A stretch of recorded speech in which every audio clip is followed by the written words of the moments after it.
Our purpose, redefining packaging for a changing world, is not just ink on a paper. It really is. It's about our story. It's about why we exist as an organisation. It's about our sense of being. It's about the way, what really drives all of us in the organisation. And I think it's an incredibly powerful tool for us all. You know, I think it's one of the really great things about DS Smith. We are problem solvers.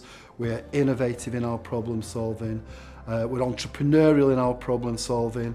And we're passionate about problem solving for our customers. I think collaborating and collaborative approaches have got to be driven from a deep understanding of needs. What do the customer needs?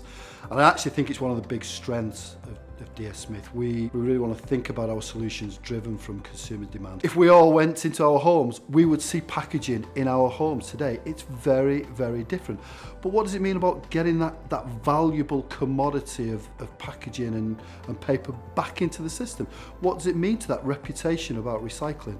Really, really big changes. You know, the leaders of this industry have got to take a stance on this to make sure we find innovative solutions for that.